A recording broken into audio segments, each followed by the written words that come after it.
अस्सलाम वालेकुम friends. Everyday science YouTube channel की एक नई वीडियो में मैं आप लोगों को खुशामदीद कहता हूं।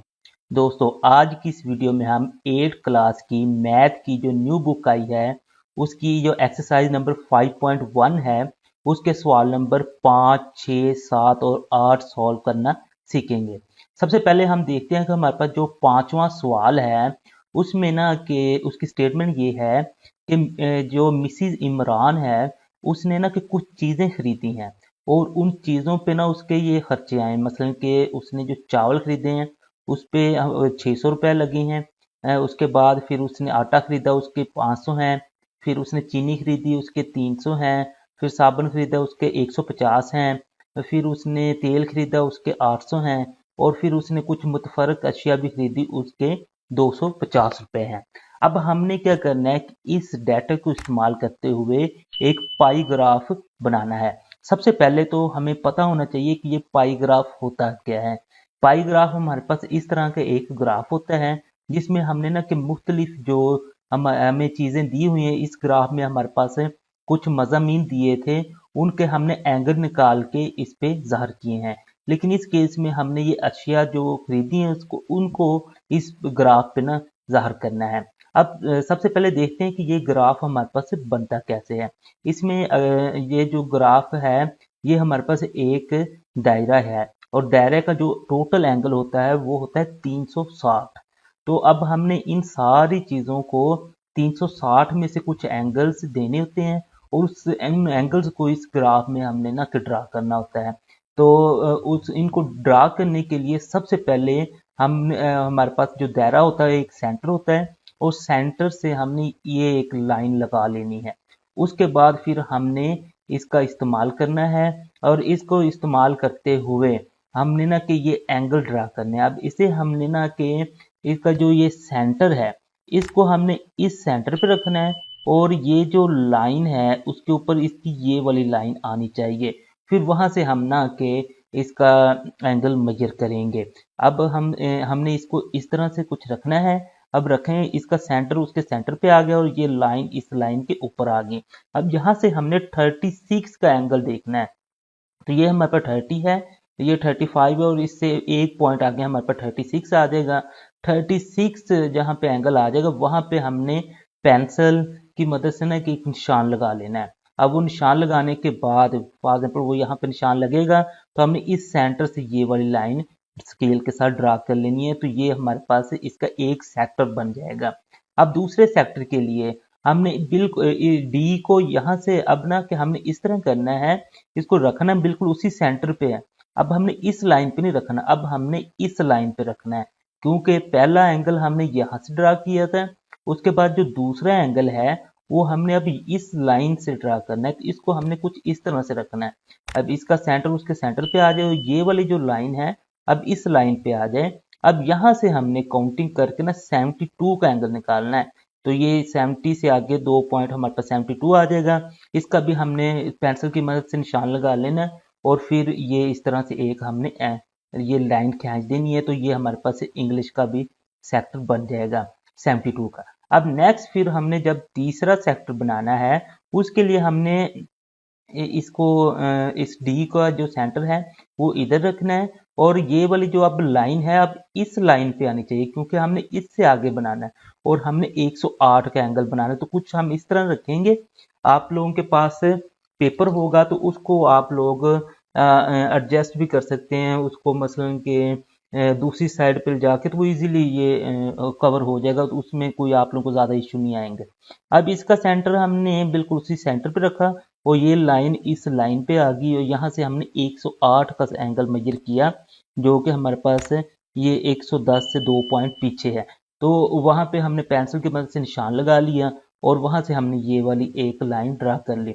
अब लास्ट में हमारे पास मैथमेटिक्स बच जाता है। तो वो जो लास्ट में बचेगा वो सारा ही मैथमेटिक्स का 144 होगा।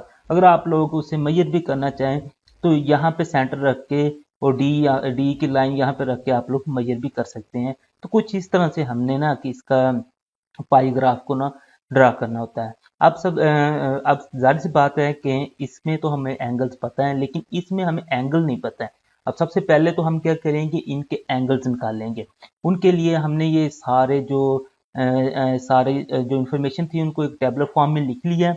अब हमने सबसे पहले तो इनका ना टोटल कैलकुलेट करना है कि उसके पास टोटल कितने पैसे थे जो उसने खर्च कर दिए हैं। तो उसके पास टोटल जो थे 2600 रुपए थे। वो सिंपल आप लोगों ने इन सब को जमा करके निकाल लेना है। अब सबसे पहले हमने ना के राइस यानी चावलों का एंगल निकालना है।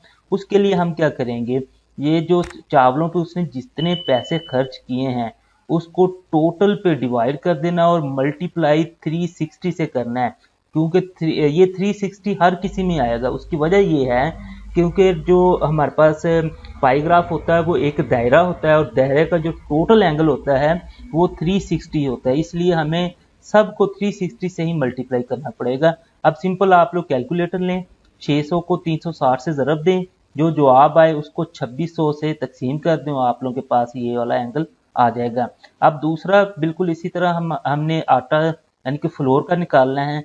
उसको इसकी क्योंकि है ही 500, तो 500 को टोटल पे डिवाइड करना है और मल्टीप्लाई हमने 360 से ही करना है।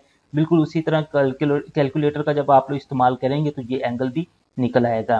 तीसरा हमारे पास चीनी है, तो चीनी का हमारे पास 300 है, तो 300 को टोटल पे डिवाइड करें और मल्टीप्लाई 360 से करें तो उसका भी ये एंगल निकल आएगा।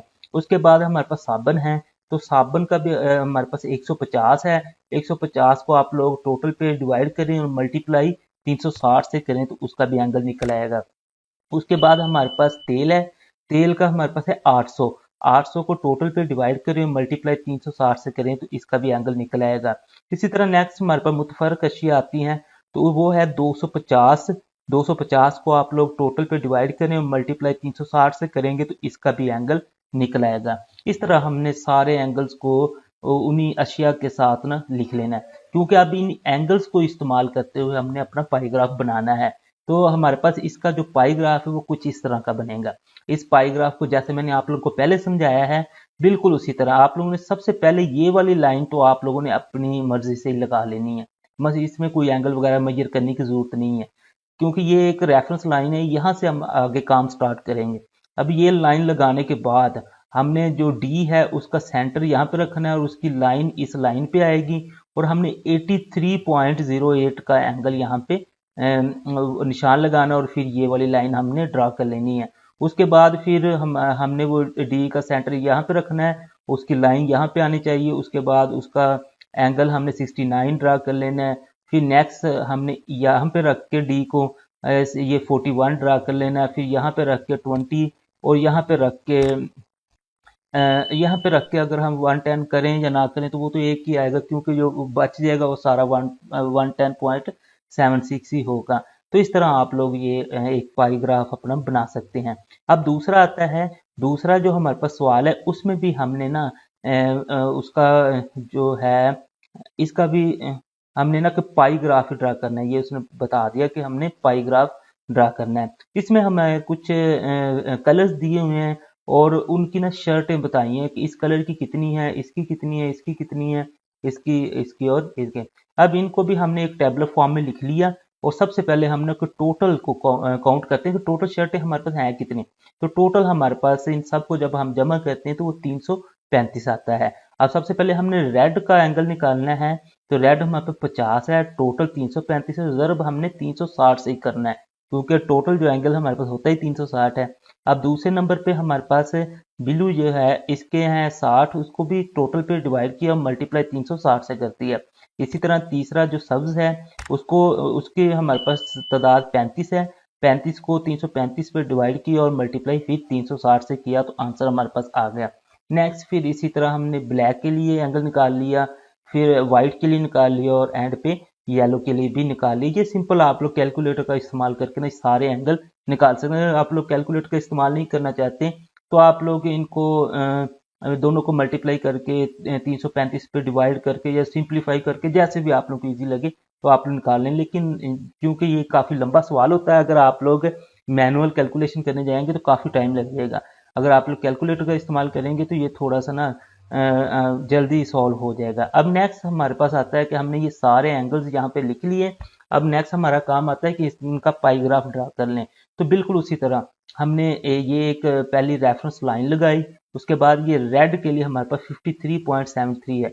तो यहाँ पे हमने डी का सेंटर रखा और उसकी लाइन रखी और हमने 53.73 का एंगल ड्रा कर लिया। फिर इस लाइन को इस्तेमाल करते हुए अगला एंगल ड्रा कर लिया, फिर इसको इस्तेमाल करते हुए अगला, इसको इस्तेमाल करते हुए ये वाला, इसको ये वाला और एंड वाला फिर इसको इस्तेमाल करते हुए हमने बना लिया। तो इस तरह हमारे पास ये एक पाई ग्राफ बन जाएगा। अब नेक्स्ट जो हमारे पास 7वां सवाल है तो उसमें ये है कि a factory makes fertilizer and sold in 5 cities, कि 5 मुख्तलिफ शहरों में बेचती है। उसने जो 15% है वो एक शहर में, 20% दूसरे में, 25% तीसरे में, 35% चौथे में और 5% पांचवें में। अब वो कहता है कि आप लोगों ने draw a suitable graph to represent this information. कहते हैं कि इस इंफॉर्मेशन को जाहिर करने के लिए आप लोग एक ना सूटेबल कोई अपनी मर्जी का ग्राफ ना बना लेंगे। अब उसमें हमारे पास हम इसको इंफॉर्मेशन को हम बार ग्राफ पे भी ड्रा कर सकते हैं, इसको हम पाई ग्राफ पे भी ड्रा कर सकते हैं। तो हम इसको ना कि बार ग्राफ पे बनाते हैं क्योंकि बार ग्राफ थोड़ा सा ना इजी होता है। तो उसके लिए हमारे पास सारी इंफॉर्मेशन को हमने इस टेबुलर फॉर्म में लिख लिया। अब सबसे पहले तो हम एक्स और वाई एक्सिस को ड्रा करते हैं। तो एक्स एक्सिस पे हमने ना कि ये सिटीज के जो नेम है ए बी सी डी और ई उनको लेना है, तो वो हमने ले लिए। अब वाई एक्सिस पे हमने इसकी जो परसेंटेज लेनी है। अब परसेंटेज में सबसे पहले हम देखेंगे हमारे पास सबसे बड़े है 35। तो इसका मतलब है कि हमने इसका स्केल जो सिलेक्ट करना है वो इस तरह करना है कि वो 35 हमारे पास ना आ जाए। तो हम स्केल सूटेबल जो हमारे पास है वो 5 का है। तो हम अगर 5 का स्केल लें तो हम इजीली इसको ना इंफॉर्मेशन को अपने ग्राफ पे ना ड्रा कर सकते हैं। जो ए सिटी है उसकी 15 है, तो हमने ये जो ग्राफ है ये 15 तक बना देना है। अब दूसरा जो है वो है 20, तो हमने इस लाइन को 20 तक ले जाना है। तीसरा 25 है तो हमने ये 25 तक ले जाना है। उसके बाद 35 है तो ये 35 तक ले जाना है और लास्ट वाला 5 है तो इसको हमने यहाँ पे 5 तक ही रखना है। इस तरह ये जो सारी इंफॉर्मेशन थी ये हमने एक बार ग्राफ पे ना कि शो करवा दी है। अब नेक्स्ट फिर हम देखते हैं कि जो हमारे पास 8वां सवाल है उसमें भी उसने ना कि कुछ इंफॉर्मेशन दी हुई है और उनके ना अब यहाँ पे ये है कि इनके मिड पॉइंट्स दिए हुए हैं और इस पे उसने कहा है कि एक आप लोग सूटेबल ग्राफ बनाएं इसको रिप्रेजेंट करने के लिए। जो इस तरह की इंफॉर्मेशन होती है ना मिड पॉइंट्स वाली, तो इन इस तरह की इंफॉर्मेशन को शो करवाने के लिए हम पॉलीगॉन ग्राफ का यूज करते हैं। तो वो भी तकरीबन ये बार ग्राफ की तरह से बनेगा। उसमें भी हम सबसे पहले एक्स और वाई एक्सिस को लेते हैं। एक्स एक्सिस पे हम सारे मिड पॉइंट्स को ड्रा कर देते हैं। ये हमारे पास मसलन पहला 114.5 है, दूसरा, तीसरा, चौथा, पांचवा और छठा, ये सारे हमने मिड पॉइंट्स इधर ड्रा कर दिए। अब नेक्स्ट अब जो वाई एक्सिस है वहां पे हमने इसका ना कि स्केल सिलेक्ट करना है। तो स्केल वही हम देखें तो सबसे बड़ी रकम 35 ही है, तो हम यहाँ पे भी स्केल ना कि 5 का ही ले लेते हैं। और इस तरह अब हमने नेक्स्ट जो काम करना है, सबसे पहले हमारे पास 114.5 है, उसकी जो फ्रीक्वेंसी है वो 35 है। तो हमने इस तरह से एक नुक्ता बिल्कुल इसके सामने और 35 पे हमने लगा देना है। उसके बाद फिर हमने 20 का, यहाँ पे हमने 124 और ये 20 के सामने बिल्कुल एक नुक्ता लगा देना है। अब नेक्स्ट हमने ये 10 पे लगा देना है 134 का और उस 144 का हमने 5 पे लगा देना है। अब नेक्स्ट हमने 15 पे लगा देना है और नेक्स्ट फिर हमने 15 पे लगा देना है 164.5 का। बिल्कुल जैसे हम बार ग्राफ ड्रा करते तो उसमें हम एक दो लाइनों को मिला के हम कर लेते हैं, एक रेक्टेंगल सी बना लेते हैं। लेकिन इसमें आप लोगों ने जस्ट बस ना कि नुक्ते आप लोग लगा लेने हैं। अब नुक्ते लगाने के बाद हमने इन नुक्तों को मिला देना है, यानी कि ये पहला नुक्ता इसके साथ मिला दें, फिर उसको अगले के साथ मिला दें, फिर उसको अगले के साथ, उसको अगले के साथ और इसको लास्ट वाले के साथ। इस तरह से ये एक हमारे पास पॉलीगॉन बन जाता है। इस तरह की जो इंफॉर्मेशन होती है वो हमें इस तरह के ग्राफ पे ड्रा करनी होती है। दोस्तों उम्मीद है आपको आज की ये वीडियो अच्छी लगी होगी। वीडियो अच्छी लगे तो इसे लाइक करें, इसे अपने दोस्तों के साथ शेयर करें और हमारा चैनल लाजमी सब्सक्राइब कर लें। Thanks for watching. अल्लाह निगहबान।